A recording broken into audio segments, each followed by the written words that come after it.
Good evening and welcome to another community forum. I'm your host Byron Campbell, and of course my co-host is here, Chris Diardi. Good evening, Chris. Good evening, Byron. Good evening to our listeners and viewers on all the different platforms out there. We're happy to have you again on another community forum. Absolutely. We have our guest this evening, Chris, Daisy Hazard, the PRO from the Public Workers Union. She will join us sometime later. We'll take a short break, of course, and when we come back, we'll do our chit-chat, look at a number of issues, yeah? Please stay with us. We'll be right back. Meet Wade. Wade washes his car once a week. He uses his hose because he thinks it takes less time than using a bucket. Wade uses a considerable amount of water in the 30 minutes he takes to wash his car. He has no idea how much water he uses or how much it costs. I do a wash down every week. It's important to keep your wheels looking nice. As they say, cleanliness is next to godliness. Seriously, I'm a busy man, so I prefer to use a hose. Everything is right where you need it. And in 30 minutes, I'm done. As you know, time is money. Wade's free-flowing hose uses approximately 10 gallons of water a minute. Wow. Yes, that's 300 gallons in 30 minutes. Meet Wendy. Wendy uses a bucket and a hose to wash her car. She uses her bucket to soap and her hose to rinse. She thinks it takes her a little longer to wash her car that way, but she's absolutely sure that she saves on her water bill. Our car gets washed every week, and we do it at home. Either the boys do it or I do it. Sometimes we do it together. Either way, we have a formula. A quick spray to wet the whole thing down. A bucket to wash the body first, then tires. Having a clean car is nice, but water is essential. We do not waste it. Wendy's use of a controlled hose with a bucket takes approximately 115 gallons of water in the same 30 minutes. Meet William. Wet or dry season, William uses 3 buckets of water to wash his car, also once a week. It takes him exactly 30 minutes to complete the task, and he is sure of his monthly savings on his water bill. We'll always look for ways to reduce, reuse, and recycle. Washing the car using buckets is something I have always done because I know water is hard to get. Water is so precious. No way am I going to waste it on washing a car. Around here, the challenge for water usage is how low can you go? He consistently uses 3 buckets of water, which is only 15 gallons of water to get the job done. Are you Wade? Are you Wendy? Are you William? Do good for the planet while doing right by your budget. Save water, save money. This awareness initiative is part of activities under the Climate Resilient Water sector in Grenada. The project is funded by the Green Climate Fund, the German government, and the government of Grenada.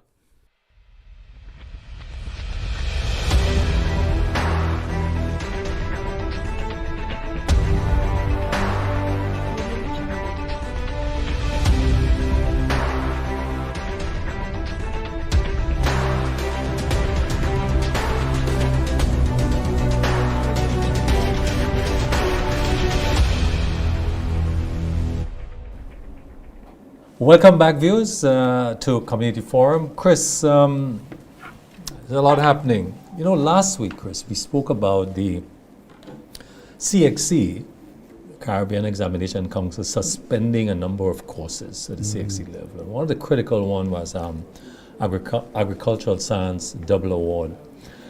They have since changed their minds because of the pressures coming from regional countries in the region.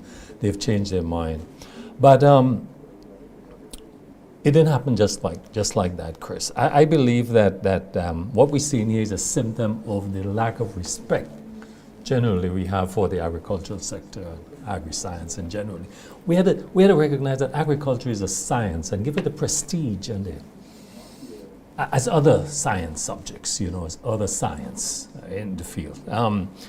But what is interesting, Chris, is that what I saw this week was a celebration of 4-Hers in various schools coming together. We don't emphasize 4-H movement sufficiently. If we're going to attract young people to agriculture, we have to start at an early age. And I think the 4-H movements is an important movement in which we need to invest in. And there's been some investment there, I must admit. So I would like to see more of that happening, Chris. What's your thoughts? Well, I mean, I will start off by telling you that agricultural science is so sexy as robotic science and electric and electronic engineering and all of those nice areas, which is important as well. And young people, if you have to give a young man a choice or a young woman a choice between computer engineering versus agricultural science, they're going to go computer engineering because there's a perception that anything in agriculture is laborious, you don't make $1 million, and so forth and so on. What they forget, of course, is the history. We came from our country was built on nutmegs, cocoa, bananas. A lot of our parents and grandparents used those industries, educated us, made us engineers and lawyers, and did well. They were able to own homes and all the rest, and live a decent life. Of course, we haven't cultivated that in our young people, so that is why I could understand CXC's move to remove these subject areas, because probably they're not getting the amount of young people enrollment into the subject areas, hence the move. But of course, it goes against what in the region we're trying to do in terms of food security and the importance. You never hear in the U.S., the power of the farming group in the U.S. is significant, because they are the people who grow the food for us to eat. It has to take that kind of significance in Grenada. And I must add and say, Byron, when you look at how our Ministry of Agriculture has behaved, it's something like CXC as well. Chris, they pay no little attention to agriculture in a serious way. Chris, but by suspending and not giving the prestige that agriculture requires, the science, we risk losing a cadre of professionals equipped, because you're talking about to tackle food security, climate change, sustainable agriculture. Don't forget pest and disease. Agro process management. There's a whole range of, and the background to this, Chris, is that 53%, more than 50% of the region of the Caribbean is food insecure. And I say this to mean that when you look at the level of importation that we depend on, so there is a need for not just Grenada, but let's talk about Grenada. We're here. For us to just give this more focus and more attention and more respect, you know. We see farming as a last resort, something that this is a new dimension to this. The question is, how do we get our young people to get an interest? Now, I have always articulated the science needs to come to agriculture in such a way that young people see it as a viable option to live as. But when you're driving a nice vehicle, you probably own about 4. And other things, you live a decent life, you're a healthy man. I want you to take that back. I drive a truck, a pickup. Yeah, but the point is, when people look at agriculture is a sustainable career. Can provide a good livelihood. That's right. Yes. And how to sell that to the young person is to show them that, listen, you don't have to go as our ECCB chairman said years ago. You can't drive up to the garden with $100,000 or $200,000 vehicle or truck and come out with a boots and a cutlass. Right? And you've gone back in the dark ages when it comes to doing those things. So I'm saying that to say that if we promote for young people the use of houses, greenhouses and so on.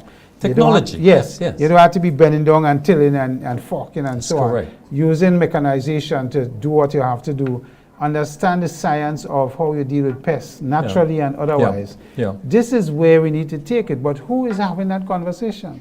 We are not doing that in a structured way.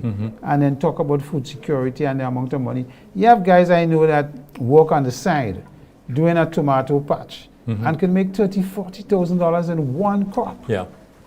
And our young people don't understand Stand that. And that is what I'm saying, the conversation has to shift. But we who doing it? The Ministry of Agriculture is not doing it, so who is doing it?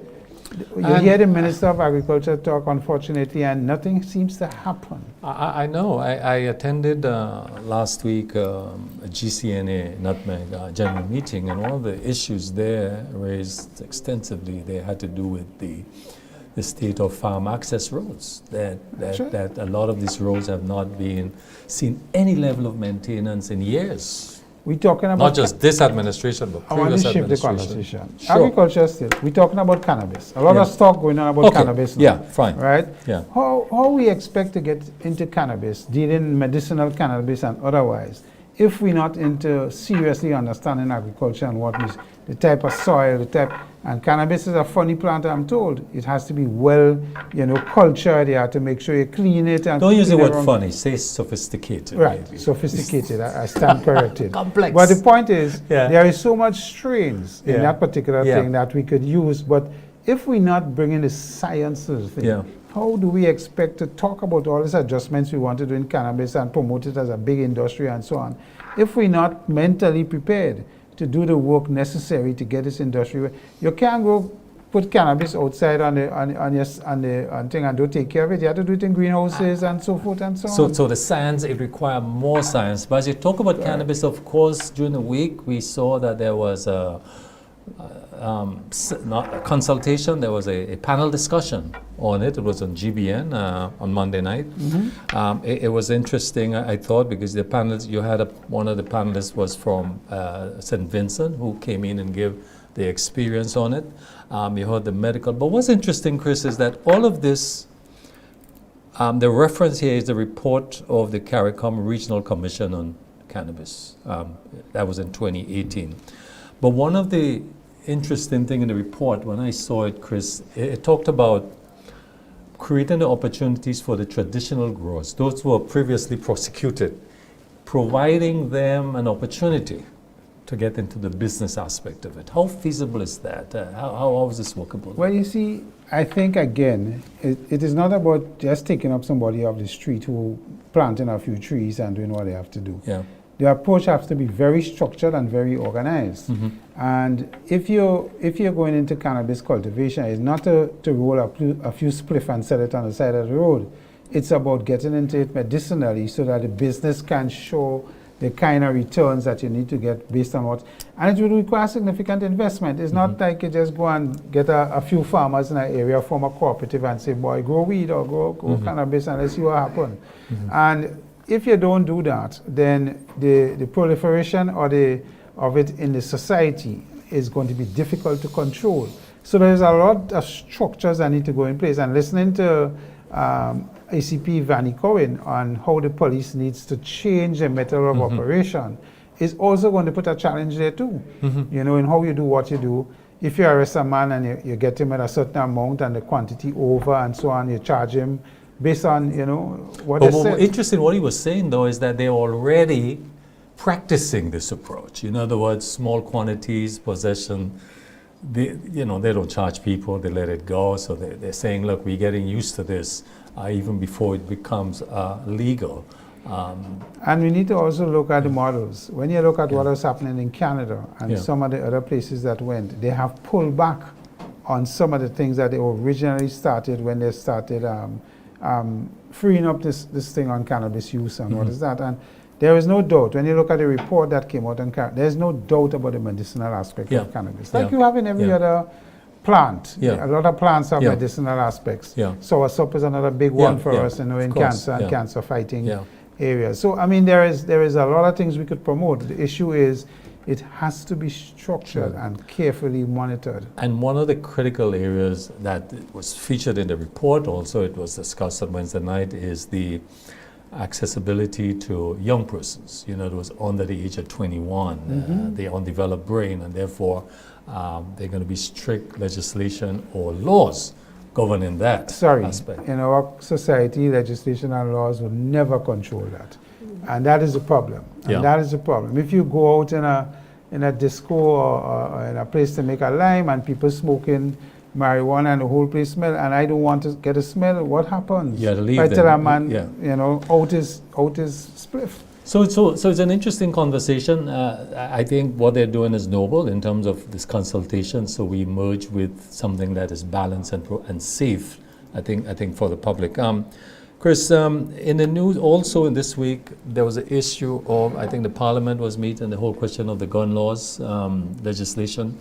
I heard one of the KC, one of the lawyers, I think it was Ruggles Ferguson actually, making a point that I didn't hear to the extent that they would challenge this, but there might be constitutional issues there in terms of the extent of which the law intend to go. Yeah. Notwithstanding, we need strict gun legislation. What's your take on this? Well, I think the issue is with the penalties that was introduced with the change or the amendments to the gun laws. And I think listening to Council Ferguson, he indicated that the new laws are saying that there's a minimum sentence of 20 years, maximum of 40, and it's automatic when you get charged. So the judges have now that you're in serving nothing less than 20 years, so no negotiation. And the other aspect I think he was challenging is the aspect that you are not allowed to ask for bail. So once you get charged and so on, it goes a certain direction. It's not a bailable offense then. Right. You know, So it's mandatory prison sentence. yeah, mandatory prison sentence. And I think that is where the constitutional aspect is going to be challenged when you look at it. I haven't looked at the amendment, but listening to Council Ferguson, there seemed to be the draconian aspect of it. It seemed to be dealing with people's rights of fair amount of justice, or getting heard fairly on a matter and seeing what happens. So I understand the need to tighten the legislation and the penalties associated with the crime, but I suppose there's a limit legally as to how far you can go on without affecting your constitutional rights and so on. So I think that is where it is at. I mean, to me, the disappointment is in these things, the consultation. You have the Bar Association, you have these things, amendments you want to make. Yes, you need to deal with the gun violence, but you need to consult to a certain degree to ensure that when these things go to Parliament, you don't have to come back and amend again. So I think the government probably consultation here was weak in terms of the legalities of the thing. You and I are not lawyers, but the lawyers seem to be challenging, especially the criminal lawyers, on how this thing Well, can you be can see what's effective. motivating the government. Look, the government is, or the countries of the view that the gun violence are, we can no longer in control of it. It's gone out of our control. But it's stiffer penalties Stiffer cause what is happening with the gun violence. But the government has created a gun amnesty, meaning that you can, without charge, bring in your weapons. So the government says, look, there's an opportunity to give in your weapons. If you don't, the consequences are going to be dire. severe. You're going to be in jail. If you caught with it or you caught using one, you're going to go to jail. Yeah. And the question is, when we look at these penalties, we talk about hanging and executions, killing people, and then Privy Council say that is not the way to go, Right. blah, blah, blah, Right. because it doesn't reduce the amount of crimes that will Yeah. warrant that kind Yeah. of penalty. Yeah. The same argument could be looked at in this case. Yeah. Would that reduce the amount of gun violence in the society? What is the real cause? Is it the gangs, the drugs, and so on, that is bringing in the weaponry, first of all, and the use of it by these guys or girls? So the issue is, do we fight it there, or do we do both? Fight it there and also fight it at the law, the legal level, in court and the police and so on. So I think it's a multifaceted approach. So yes, we have to tighten the laws and the penalties associated, but I think it needs a greater move, multifaceted move to deal with it. Chris, we've had reports that there's been some growth in the tourism. They're talking about double-digit growth, particularly in visitors. Good for the country. How are we seeing this in the economy? How is it showing? Well, it's good. I mean, tourism is one of the sectors that have a trickle-down effect right down. right down to the normal person on the street, the vendors and so on, the taxis, all of that, the tour guides and so on, the restaurants, everybody get a piece when the numbers are up. And remember what tourism does. Tourism swells our population for a certain time in the day or in the week or in the month. And once you have more people with spending power, they will spend and businesses will get the benefit. So that's the beauty about tourism. I mean, we could always criticize and say this and that, but the frailty of the sector is that if we get one bad system passing through, God forbid, then the country gets pulled back, people don't want to come, and so on, and but we have a good thing going now with airlift and so on, and what is happening there. The gun violence is a thing that we need to be careful about, so people come to feel safe. Still a safe country. Still a safe country, and the police is doing an excellent job in solving up the crimes. So that helps. And Grenada is still unspoilt in the sense that when you see the kind of facilities in terms of the hotels that's being built, it's not high density things with, 1 million apartments and so on. There's a lot about, getting the experience of pure Grenada. And what pure Grenada is about, the food, the culture, the warmth of the people, the beaches and so on. It's a multifaceted thing. Now we have the Dive Sculpture Park. There's a lot you of touched the Sculpture Park, and that's close to me, Chris. I know why you brought this up. Sculpture Park. I am from the Sculpture Park, by the way. It's my home. That's where I grew up. That's where I live. But Chris, and the Sculpture Park has been getting a lot of positive views and vibes. But here's the thing. To access the Sculpture Park from land, you have to go into Dragon Bay. And Dragon Bay is a lovely bay, secluded bay. The thing about it now is there's no maintenance there. There's no one, the authorities are not cleaning the beach. They're not, so it's a lot of debris, a lot of garbage around Dragon Bay. So that in itself sends a bad image to the Sculpture Park and the whole area. So I wish the Ministry of Tourism could look at that and ensure that as you prepare to go into the Sculpture Park, that you have a clean environment. That is Dragon Bay.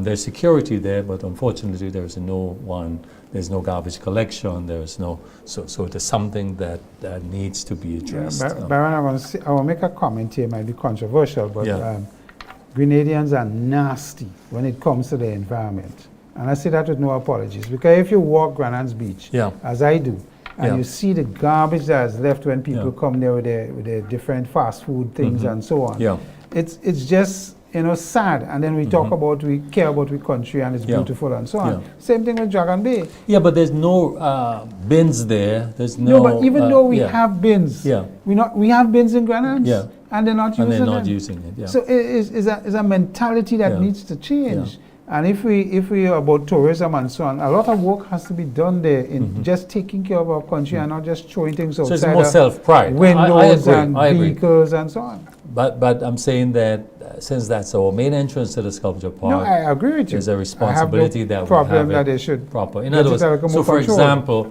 we have washroom facilities there, and there's no attendant. There's no. So it's like the other thing about it, Chris, I need mentioning that.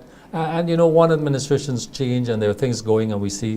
So for example, in Dragon Bay again, during the last administration, there was an interpretation center being constructed. There was a small bridge connecting the village of Happy Hill to Dragon Bay. There were a jetty also to facilitate the small boats that take the visitors to the Sculpture Park. And since this administration came into office, no work, the work ceased. I don't know why, but certainly I think it's an important project for the community, and whoever is responsible should look at this to ensure that it continues. Development of the tourism site. Exactly. It will be good to know where that Dragon Bay falls. It's probably way down on the list. I don't know. Probably. But the Sculpture Park is receiving a lot of hype, and therefore, and it's related. So it is not. And the other related to that, we must find a way to create employment for the young persons in the community relating to the Sculpture Park. So that connection has to be there. So for example, the guys who used to shoot a little fish, as we say, around the rocks and things, that's banned. They can't do that anymore. Can't make a hustle. So the question is, what are we providing for them? Could they be trained as tour guides or whatever? I don't know. But you have to look at the community. You're not a minister of tourism. You have a minister, you have a whole ministry, and you have a whole tourism authority that needs to pay attention to these things. If this culture park is such an important part of the thing. Chris, finally, look, today is World Environment Day. And the whole thing is to restore and protect. We're asking the new generation, the generation here, to restore things, to protect things. How we strive towards making our planet a better place for all. The youth, how do we inspire them to plant more trees or reduce waste? I'm concerned about that.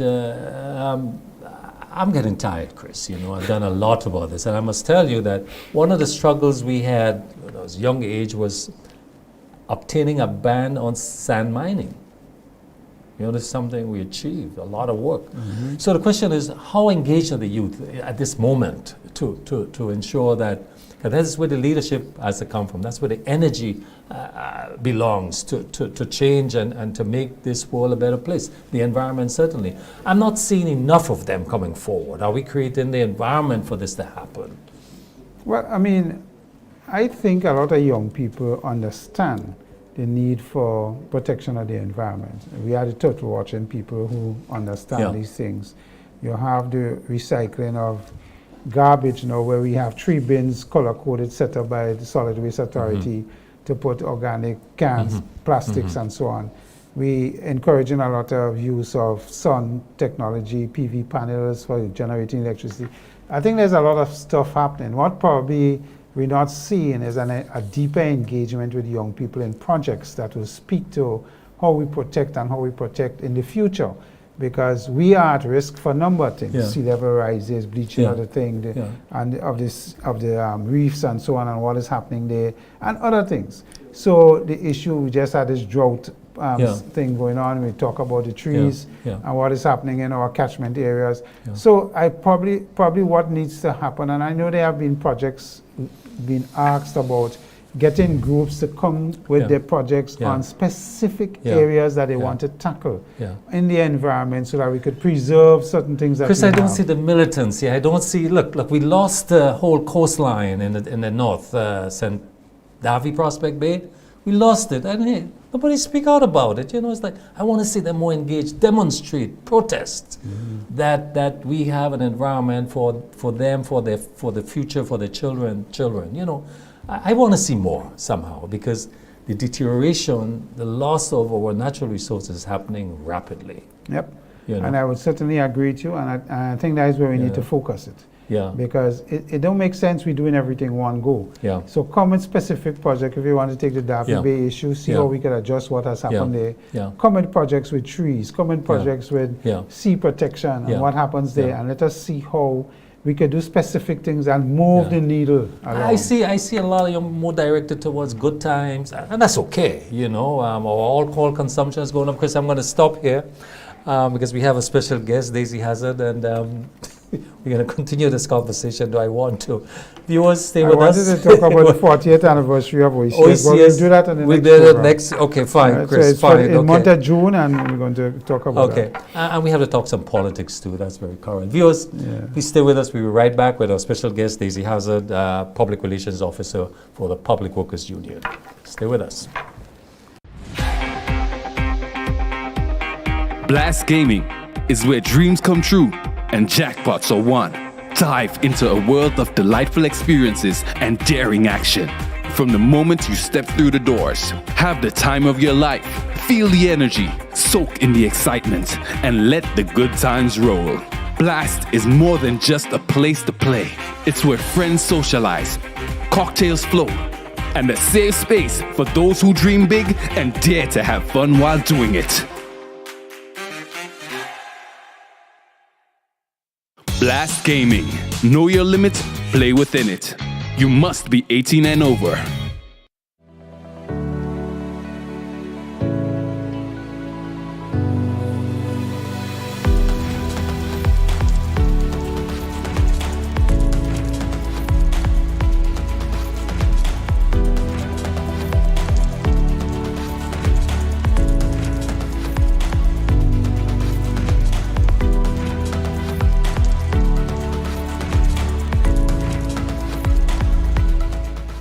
Avoid leaks at home.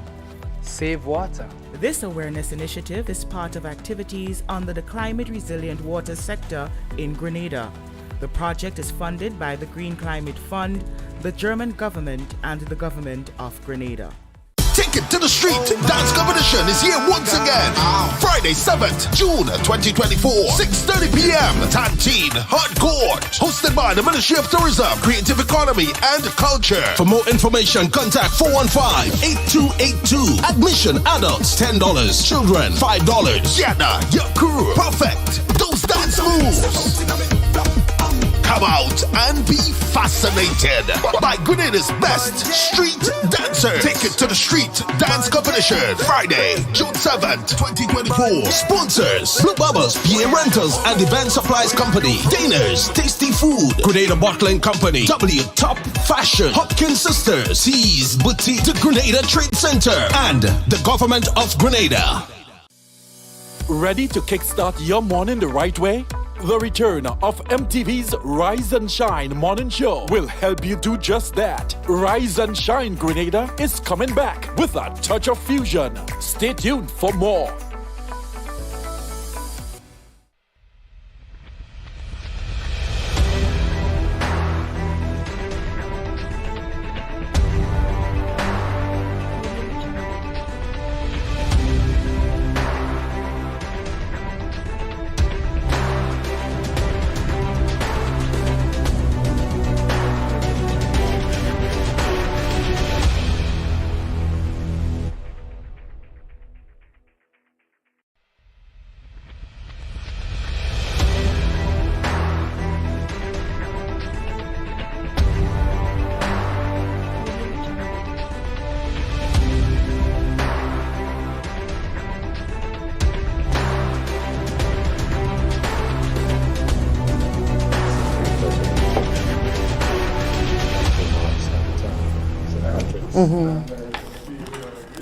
Chris, yeah.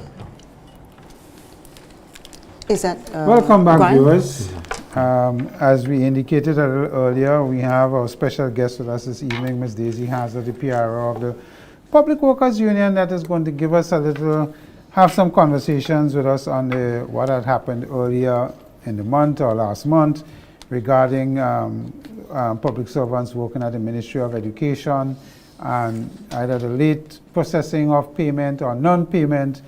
And the president of the union, the GUT, Grenada Union of Teachers, came out and was not very kind to the workers at the Ministry of Education. So Daisy is going to be here to chat with that and some other issues probably as we look at the labor movement in Grenada and their approach to something like pension reform and so on and so forth. So Daisy, good evening. Welcome back.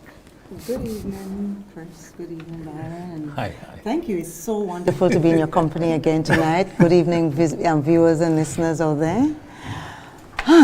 So let's start with your president on the GOT. I know the labor movement tends to be a very united organization when it comes to dealing with workers' issues.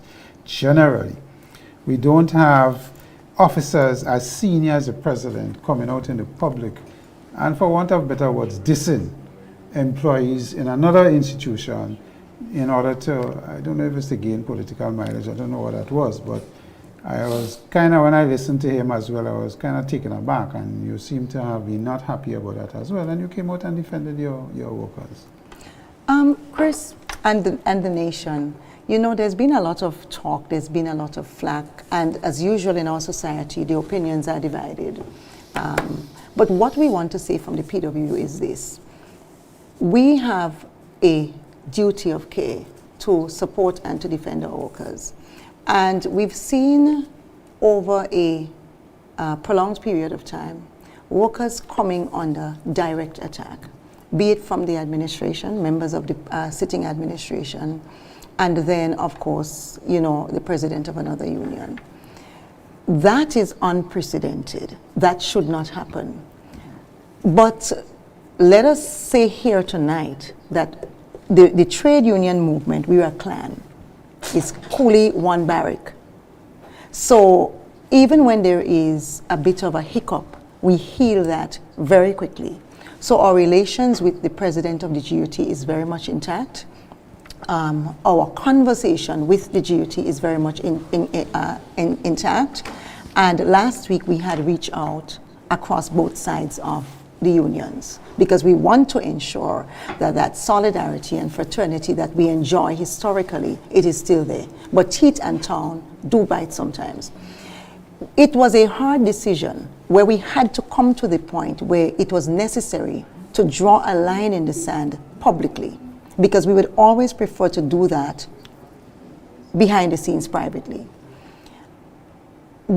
The attacks on our workers it was just too much. And when you get to the point where you are calling for people's jobs, you are calling for, you are naming things without facts, making generalizations that would hurt. And professional hurt is a very difficult thing. Mm-hmm. And especially our finance officers, as the nation knows, they have been laboring under additional duties with scorn, because the attacks that's been made on them by 2 members of the sitting administration, it's wrong. And I do hope that this administration at some point finds some way and finds the language to say to our workers, we appreciate you, we value the work that you've done since we've introduced bi-monthly payment in you getting it out many months ahead of the 15th or the 30th of the month, because that has happened. We understand the frustrations of the GUT. Teachers are administrated not just by the Ministry of Education, but the Ministry of Education is a face that they know, the go-to. So whenever there's a problem, the go-to face would be the Ministry of Education, 2 units there, particularly the Personnel Department and the Accounting Department. But there are other arms of government, of the public services, that handle and manages the business of all public servants and likewise teachers. So you have the PSC, which is the author and the finisher of faith, because it's the PSC that pays worker. A worker at the Ministry of Education cannot decide to pay a teacher. And even when they do all of the work that has to pay someone, including me, unless that button is touched at the PSC, that person does not get onto the payroll. So it is easy to come to the Ministry of Education because that's the face you know. The Accounting General's Department, Ministry of Finance, they also have their role to play. DPA has their role to play as well.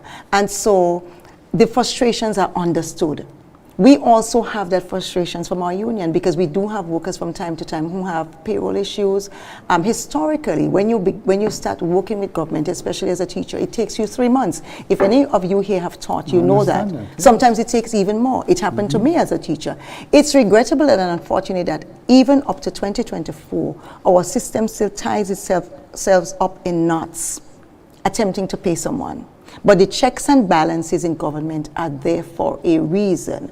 And what policymakers have to do is to determine, because the avenues are there, how can we pay people in time without having them wait 3 months, 4 months, 5 months, while the system sorts itself out, once we are certain that we are employing this person. And that's something for the policymaker, not an employee, a helpless at the Ministry of Education. Let me take you to another angle, because when I listened to the GUT president in his chat about this thing, and you got the feeling, and perception sometimes tends to be reality, you got the feeling that, and a lot of people have the school of thought that he tended to be political to some degree in his discourse and what he was saying, supporting the administration in some of the things that they were saying about what is happening there, and putting the blame squarely on the workers in the departments and so on, and that he wasn't cognizant or recognizing what you were saying. There are different cogs in this wheel. Some may not work as efficiently as others, and get into the root cause. And I thought that was a disappointment in his pronouncements. Let me be very clear. That has been explained, dissected, discussed at the level of the Ministry of Education. The GUT has a meeting with the CEO once monthly. That's standard, that's in the books. And so any of those issues can be ventilated there. So we are confident that the information as to how this service works, not how a worker at the Ministry of Education chooses to function, but how this service works, how the system works, that is known, that is understood. It may not be known by the public. But let us just say today that this matter has been settled. We are very much a fraternity. We give solidarity to each other, and we really don't want to belabor it for much more. Sure. Yes, absolutely. That's sounds good to me. Daisy, that's fine. I listened to your president at the recently Labor Day celebrations, you know, and I like the unity of the workers there. You spoke with one voice. But your president, Brother Grimes, raised a number of issues that, as the PRO, you should be first on. And clearly, he said, for example, that he accused the GIDC of violating bargaining agreements. In fact, he accused the union felt they were accused of, or the union accused the GIDC of labor busting.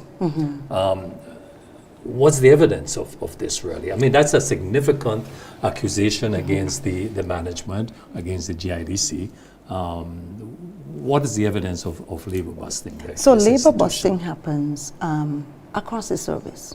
In the GIDC, it's particularly acute because you have a cadre of over 30 workers, almost 40. Of that amount, only a fraction is unionized. So what that organization has done over the years is to employ persons in the long term, but outside of a framework that would give them immediate cover under the union. So that's deliberate, and that is union busting. Even within the public service, where we've seen under the previous administration, and in this one as well, people are being hired on in such a way that they do not automatically fall under the ambit and the umbrella of protection of the PWU or the TAU based on where they are working in the service. That is union busting. I come across workers every day, especially in our larger plants like the hospital. I've been spending a lot of time there. And other places where workers ask you, am I covered? Am I under the PWU?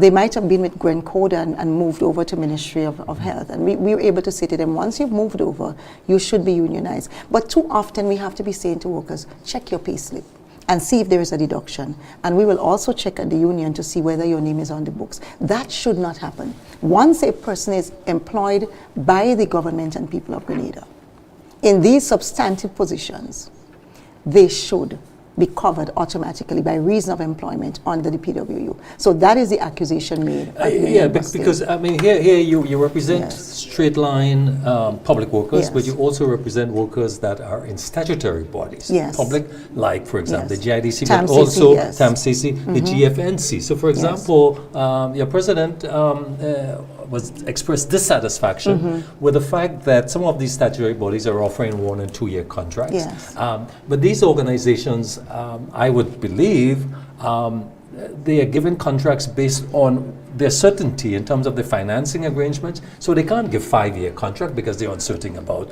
where these funds are going to come from. They're able to budget 1 and 2 years. So they're offering 1 or 2 years budget. So the question, how is this bullying? Because I think that's the term he used. So I want to, one of the statements that you made here, that's untrue. An organization like the GIDC is going nowhere. They do know what the organogram looks like in terms of the employees that it needs. Nawasa is going nowhere. TAMCC is going nowhere. So when you employ someone that is catered for in your establishment, it's not like you're employing someone because there's a specific need or a specific project or you need a specific service that person can provide as a consultant. But you are employing that person knowing full well you are going to need that position and that kind of a qualification 10 years from now, 20 years from now, as long as the organization lives, but yet you give them a 2-year contract or a 1-year contract.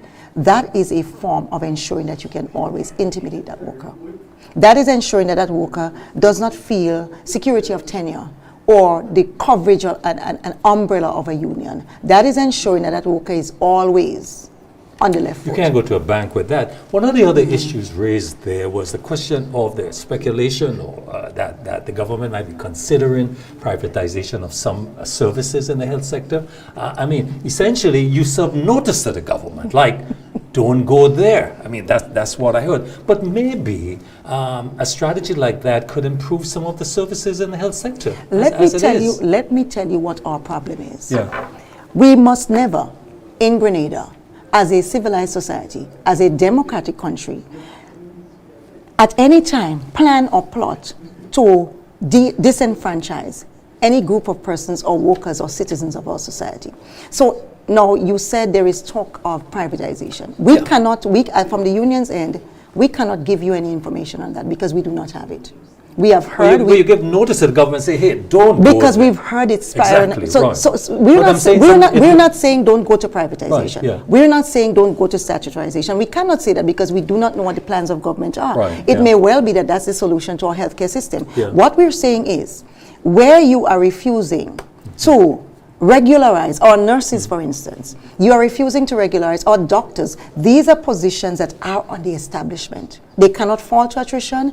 They're not going to be struck off the books. They're budgeted for every year because we need our nurses or doctors or maids or cooks or cleaners. But where you have persons who are not regularized, who are unestablished, 20 years in the field, more than 20 years, and you're refusing to give them their letters of appointment from the PSC, we are saying, do not go there. Regularize our people. If it comes to the point where you statutarize the hospital or any of its services, then you have to do what the law requires. You have to sever that person, pay them their gratuity for the years they have served.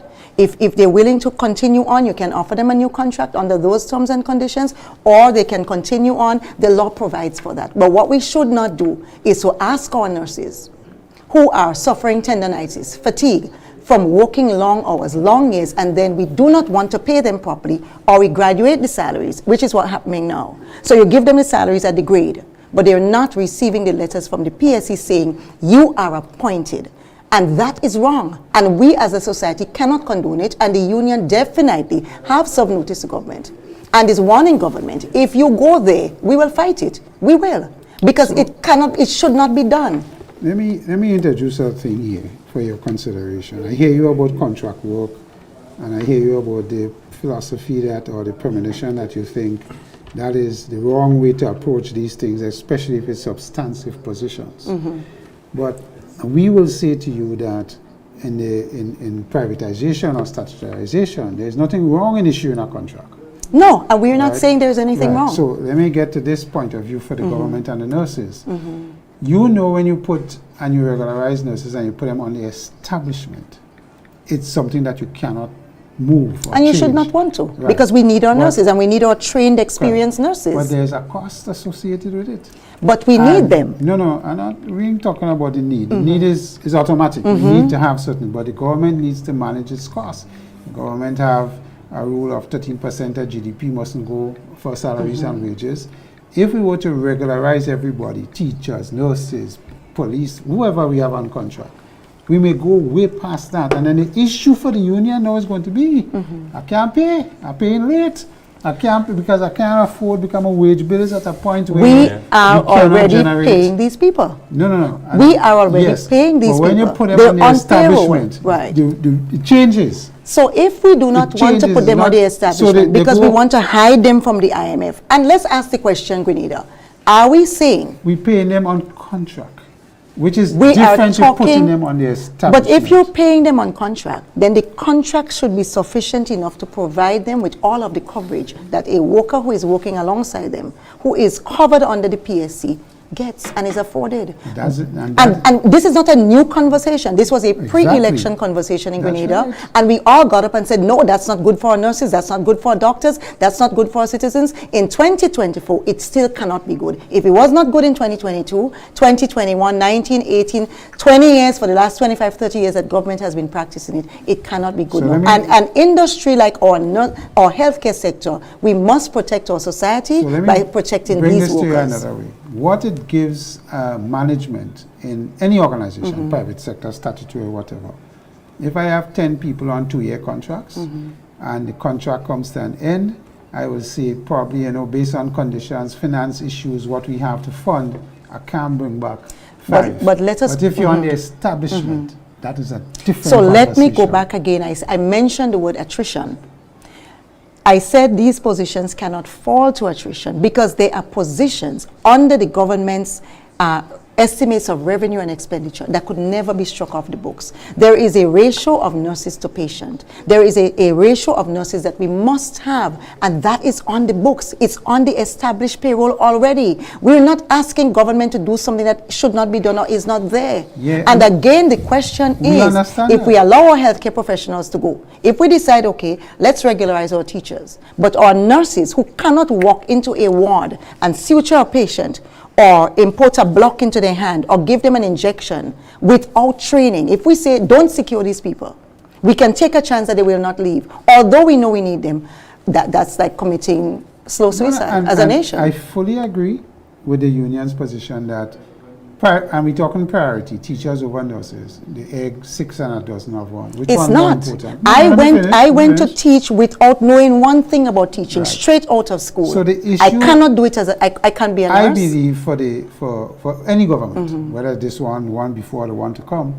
is management of the costs of going forward. Yes, we may need 2 nurses for every 10 patients, whatever that ratio is. Right now we have 2 to 23. Right now our nurses are dying in our hospitals slowly because 2 nurses, one RN, 1 assistant nurse is taking care of 23 patients. Wow. I've been living it for 1 month. Yes. I see it. And I understand that. I'm not against what the ratio must improve. What I'm saying is governments or whoever needs an option versus contract versus establishment. I agree. Right? How we can manage that going forward. And I'm going to tell you, police officers, nurses, we could never have enough.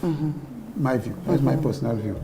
And we could probably have a lot of teachers, but we could do a lot of different things with teachers. We need our teachers. Right? I was a teacher. God bless the profession. I think when we're in management and when we had to look at the finances and organize how we pay, when we pay. Remember, paying is not today.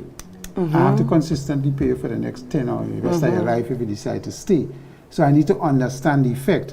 So the contract versus the establishment gives the business or the government flexibilities in how we do what we do. I agree with you. You can prioritize. Absolutely, and if you do not prioritize your healthcare sector, it means that your priorities need realigning. Okay. And because you must and should, that's not me saying it, that's what countries do. You prioritize your healthcare sector because if your country is not well, if your primary healthcare is not working as it's not working properly in Grenada, that's why we're seeing the hospital overrun with patients because our primary healthcare is not getting enough attention. If we don't, we have a sick population. Chris, where are we going to go? I'm joining Daisy, I'm joining our guests on this one 100%. I know you asked the question, but 2 to 23, that's unacceptable. No. But you're not going to get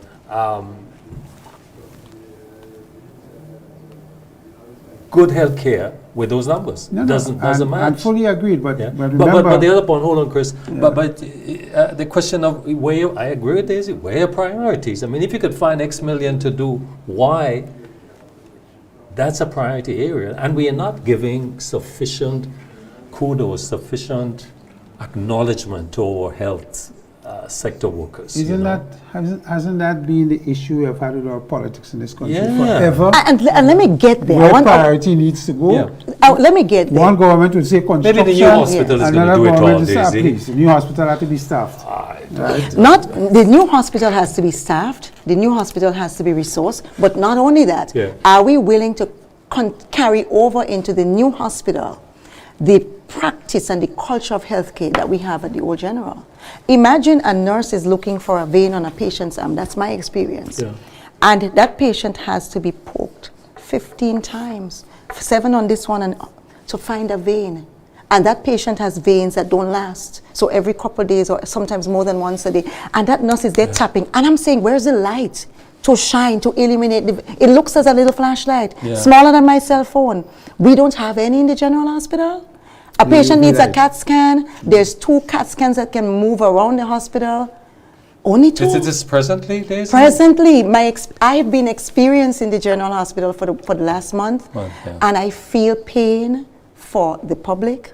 I feel pain for our nurses and doctors. I feel pain for the families because I'm seeing everybody's position. Well, the new minister that came in, when was it, in February, January? When was the new minister took office? January. January. He indicated then that everything is broken.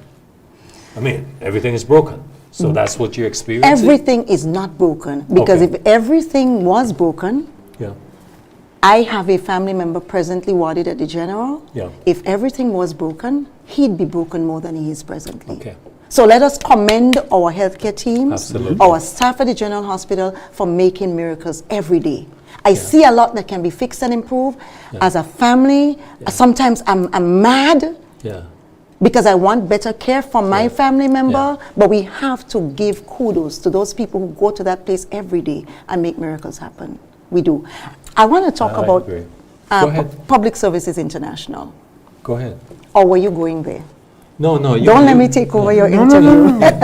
We give you public service and that. You go ahead, Daisy, please. Yeah. Right. That's in order. So yesterday, Sunday, we were at the public service was at Pastor Sanford Simon's Church, St. George's Baptist. Yeah, you have a week of celebrations? A month. A month. Okay. That's not the union. Okay. That's the Department of Public Administration, PS Lindona Marshall and her team. Yes, because that is not a union activity. Public Services International Day is celebrated every year since 2020 or since 2002 on June 23rd. That's the day. And so the Department of Public Administration takes charge of carrying out the United Nations mandate of recognizing and celebrating public services, because the United Nations recognize the value and the virtue of public services. Countries cannot run without your public service. As P.S. Lindona Marshall said, the public service is the engine. So the model might be Suzuki or Toyota or something. The make might be, the color might be nice, your shirt, but at the end of the day, the wheels might be spanking, they might spin and light up when we drive, but the engine and the public services is the engine of our nation. We have maligned too much public services in Grenada. There are problems. We talked about some of them while we were here, but there will always be problems because the persons who enter the public service come from our societies, come from our homes, from our school system. We still do not, or right now we do not have a program in Grenada where any young boy or girl can say, let me go to TAMCC and train to be a public servant, to learn the system, so that when I get in there, I understand what it means to be a public servant. We've seen the PSC as of last year attempting to train public servants, especially those who were placed into new positions when the new administration came in, because they were not in positions of administration, and it's a whole big elephant. You can't tell yourself that you know how to be a public servant or how to administrate. And so, Grenada, I want to ask you, we can malign, we can lambaste, we do that so easily and so readily, but without your public service, without your policemen, your prisons, your nurses, and without those persons in the botanical gardens, because we tend to see that as the seat of government, our country is going nowhere. We are the officers who bring the money to Grenada, not just persons who are collecting taxes, but persons who write projects. The $100 million US dollars that we celebrated last year, the Saudi Arabia project, that is a project that started before 2022. That is a project that public servants wrote, walked behind, and ensured that we satisfied criteria and deadlines to bring that money to Grenada. That's not the work of any politician. We're looking presently where businesses are going online to do their taxes. That is the DG4R project and the Cardiff project where we're looking at digital expansion, training persons, putting services online, ensuring that citizens are digitized, can function in the digital environment. That project started in 2019. Chitaman, wherever you are, God bless the work that you did on that project. P.S. Rhonda Jones, myself, Daisy Hazard.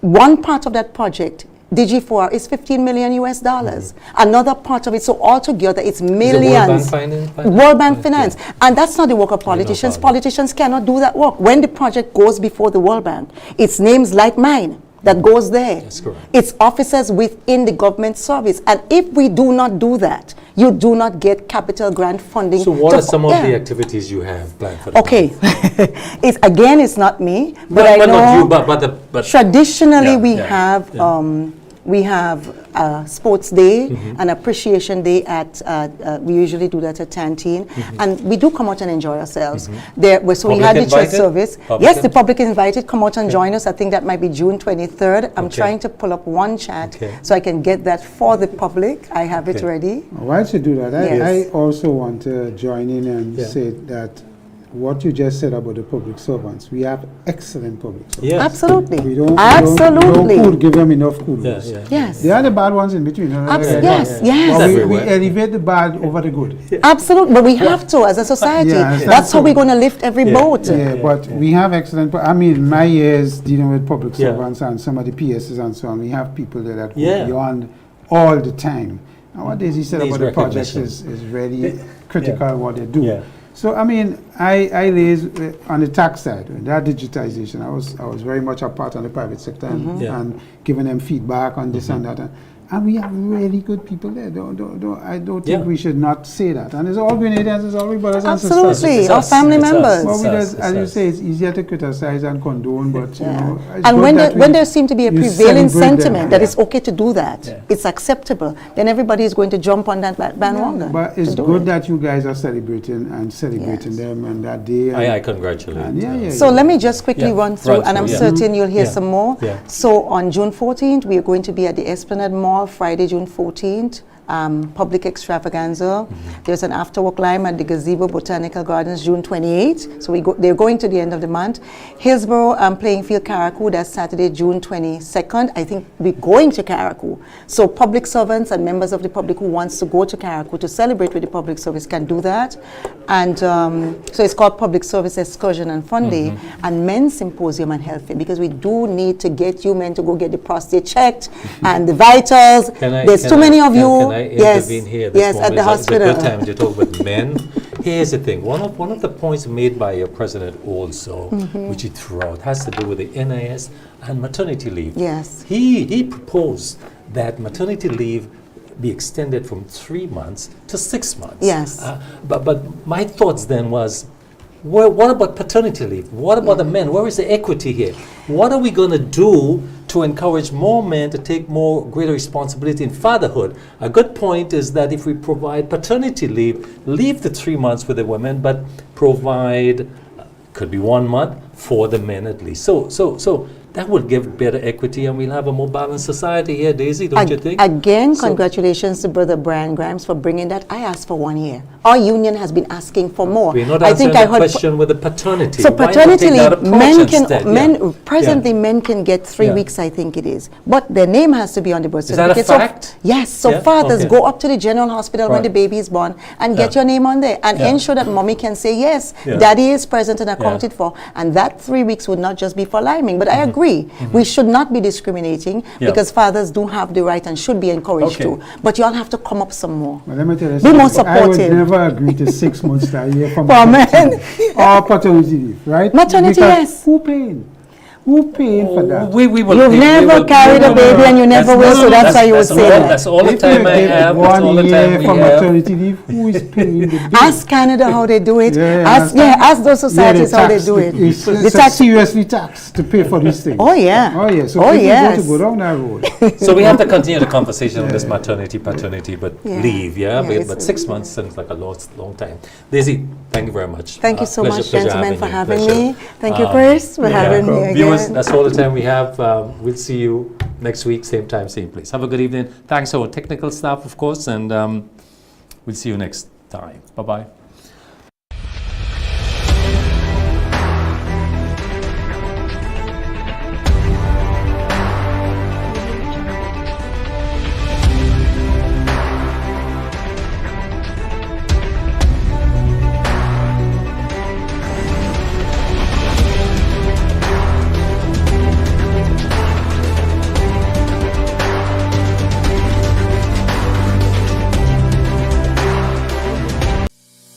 Ready to kickstart your morning the right way?